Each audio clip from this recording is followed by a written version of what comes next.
Hi, everyone. Welcome to week 16. Last week, we talked about teaching functional skills across a day. And this week, we are talking about independence, which has kind of been the theme of this month. I want to start by something I think every para teacher, parent therapist, all of us have done. For example, a student struggling to zip their coat, so we zip it up for them. They can't get their milk open, so we open it. They're taking forever to clean up. Everybody else is already lining up, so we grab the last three toys and toss them in the bin. Done. Problem solved. We are helpful people, but except sometimes we're being really good at helping and we can actually get in the way of teaching independence. That's what we're going to look at this week. Functional skills are those everyday things that students need to do throughout their day and eventually their life. Unpacking their backpack, washing their hands, opening their lunch, cleaning up, following their schedule, doing classroom jobs, packing up at the end of the day. All these things add to their independence and their ability to be autonomous in their day. And here's the important shift that I want you to make this week. We're not just trying to get the students through the routine, we're really teaching them how to do the routine and do it on their own and independently. One of the ways that we teach these skills is by something called a task analysis. Another one of those ABA-ish words and technical, but it's really simple. A task analysis just means that we're breaking down a bigger skill into smaller teachable steps. Instead of saying, can Maya unpack independently, we might look at unpacking and what that actually involves. Can she hang up her backpack? Can she take out her folder? Can she put the folder in the bin? Can she put away her lunchbox? Can she check her schedule? And then can she sit down?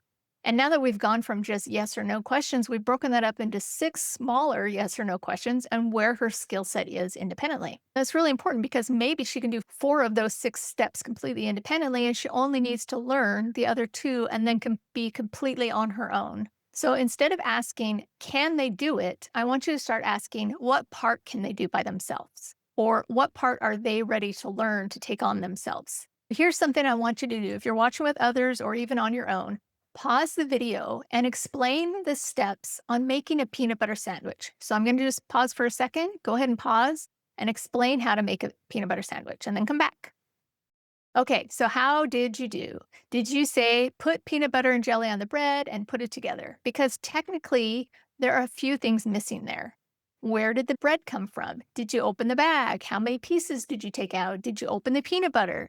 Pick up a knife, spread it. And apparently, we should probably include opening the jelly because we're planning on stare at the jar until it cooperates. This was something like the story I told you last week. The speech therapist did really well with those little ones learning to communicate.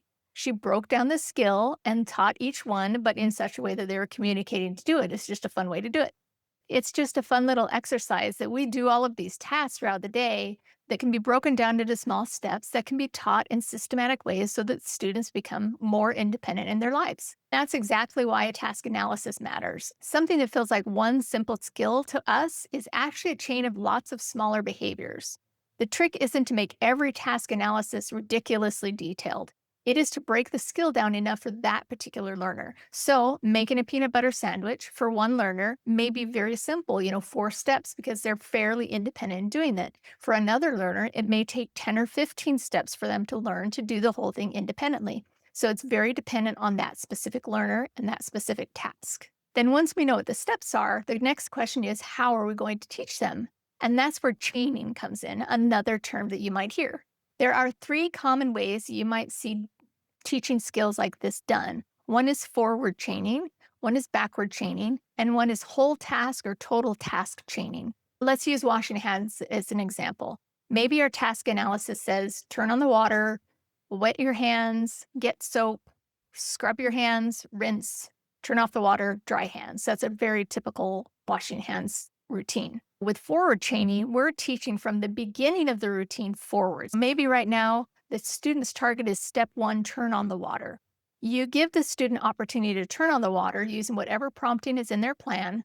Once they complete that target step, then you help them through the remaining steps. You might be taking data only on that first step and then just helping them through the rest of it. Then when they become dependent on that first step, now you're going to be working on step 1 and 2, then 1, 2, and 3. And then with that data, you might be taking data on all 3 of those first steps to make sure that you don't lose the earlier skills. And then again, past that, you're not taking any data, you're just practicing the skill. Basically, you're building the chain from the front to the end. Then with backwards chaining, we're doing the exact opposite. We're building independence from the end of the routine backwards. Initially, you might help the student turn on the water, wet their hands, get the soap scrub, and rinse. And then when you get to the last step, drying their hands, you're going to step back at that point and let the student complete that part using whatever prompting level they're on at that point. Once they're independent with that step, now you might help them through the earlier step right before that, independently rinsing and drying. And over time, they're going to take more and more of that routine backwards. And again, you'll take data on the current skill plus any previously mastered skills. The nice thing about backwards chaining is that the student gets to complete the final step and then immediately contact the natural outcome. I'm done. Hands are clean and off we go. Or if you're working on putting on your coat, the very last step is zipping it up. And as soon as it's zipped up, you get to go outside. That's a great way we use backwards chaining.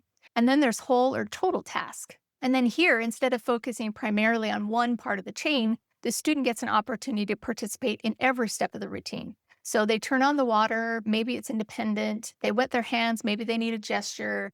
They get soap, maybe they need a verbal prompt for that. Scrub is independent, and so on. So you move through the entire routine, giving them just the amount of help that they need for each individual step. With whole task chaining, your data is typically looking at every step of the chain. Maybe step 1 was independent, step 2 needed a gesture, step 3 was needed a model, and so on. Then instead of writing washed hands with help, now we can actually see where the independence is happening and where help is still needed. You may calculate a percentage of the steps that they completed independently. If a routine had 8 steps and the student completed 4 of them independently, they had a 50% independent on that task that day. You'll have some opportunity to practice taking data on different types of tasks. Have your teacher help you which one they want to use, in what way they want you to take data, but I put some extra ones in there so you can practice the skill set. So which one do you use? Well, your teacher or your BCBA will let you know, but for your own information, forward chaining is often a really good choice when the beginning of the routine is easy to teach and the natural cues follow right into the next steps. The student learns the first step and then gradually takes on more of the chain, and it's easier to do like that. Backwards chaining does work really well when completing that final step gives the student access to whatever that natural payoff is. And that's a really good one to use for that, like finishing putting on your coat, getting to go outside.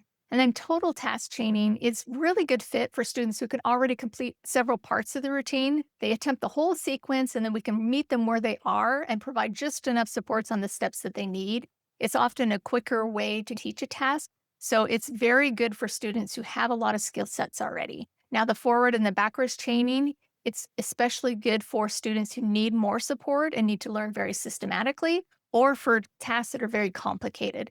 And then, like I said, the total task is really good for a student who can move through a lot of the steps on their own. Whether you're working on the forward, backward, or across the whole task, the destination is the same. And that is that the adult does less and less, and then the student does more. I won't go into the weighting that I'm always talking about again here. This is very important as well, just giving that space between a cue or just giving the student a moment to think and process before they make an attempt to do something. As always, that waiting space is really important. Now, we've talked about prompting before, and this week I just want you to remember the importance about fading prompts for everyday situations and routines.